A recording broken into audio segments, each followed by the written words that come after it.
why I quit my federal job.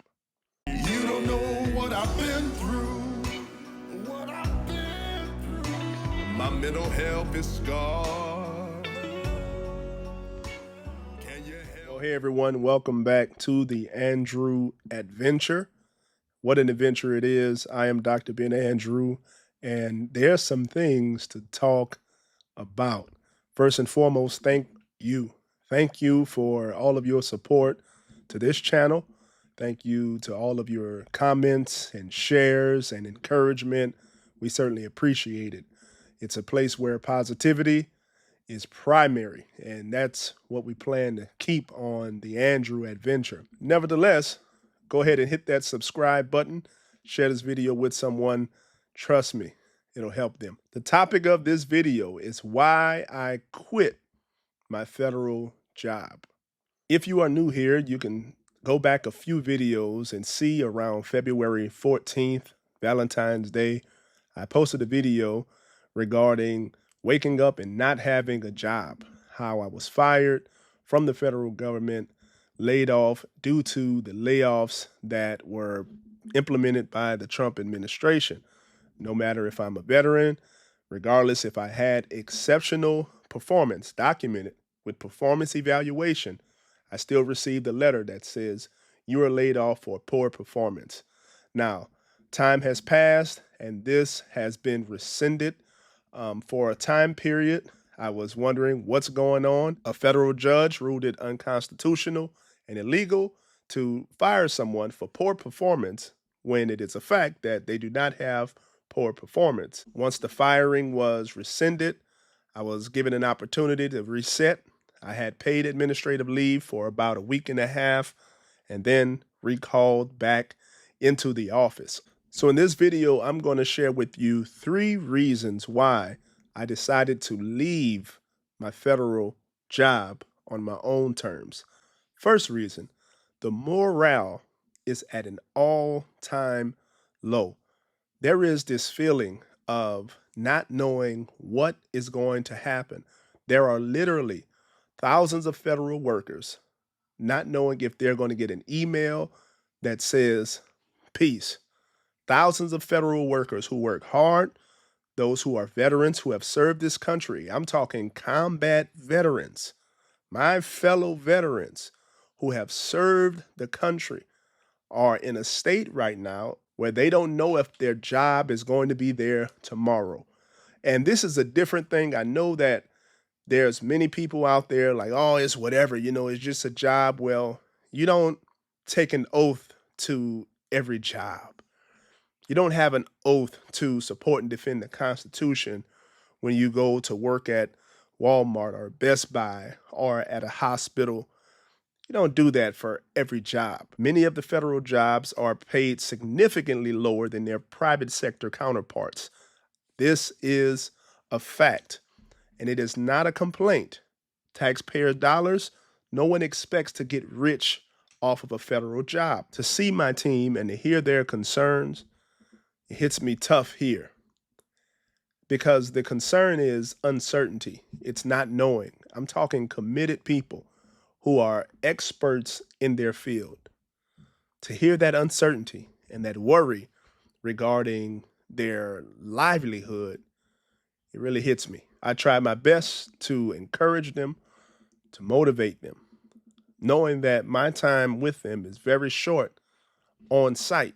However, I want to still render that support. I want to still be able to be a friend and also a professional work colleague, regardless of my job affiliation. The second reason, 4 children, 1 wife, a big mortgage, bills. Uncertainty is not my thing.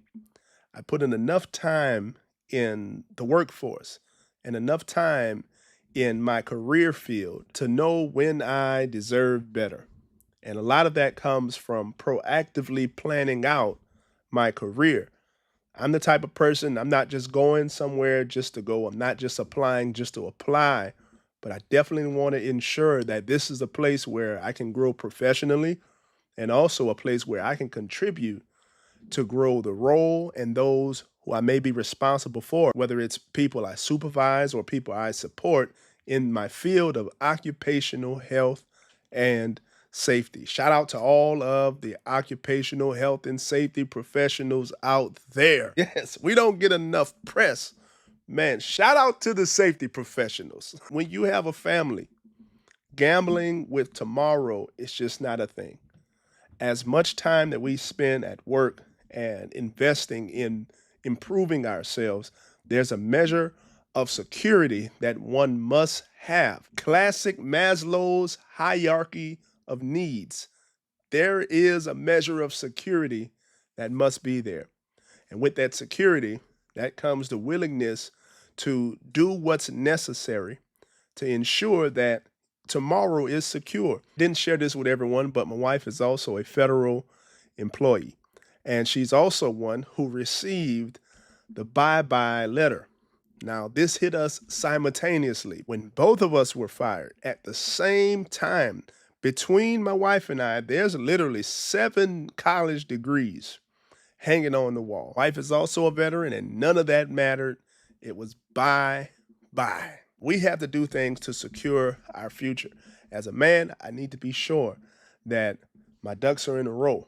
Get this, the day I arrived back on site, I got a news article from the New York Post and also CNN that says the Trump administration is now fighting and appealing the decision to bring back said workers. It honestly felt like I was in a tug of war because here you go, the federal judge saying, don't fire the people who have exceptional evaluation and performance.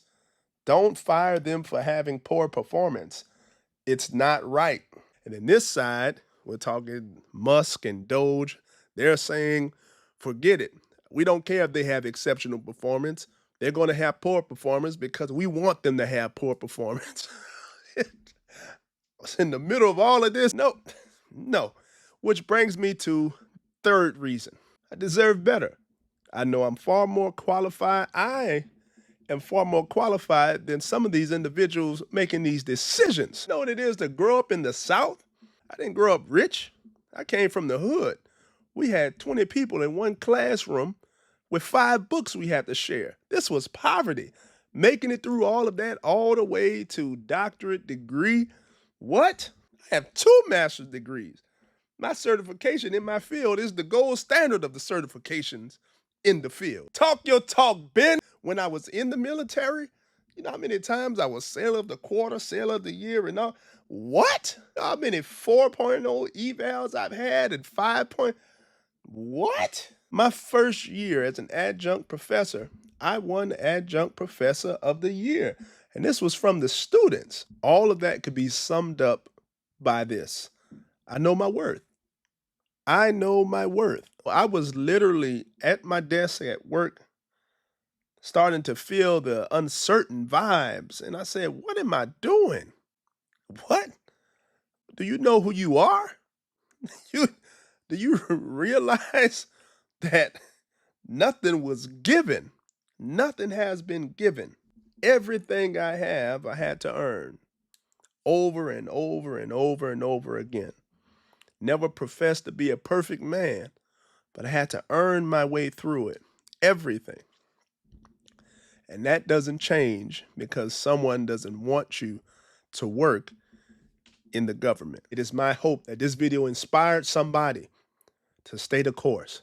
Whether you are a federal employee or not, know that you are you and you're more than capable.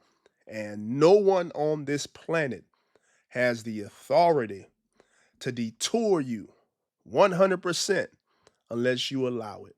Whether it happens on your job, whether it happens in government, listen, you have to become the master of your today and allow everything else to fall in place. God bless you, everyone. Take care.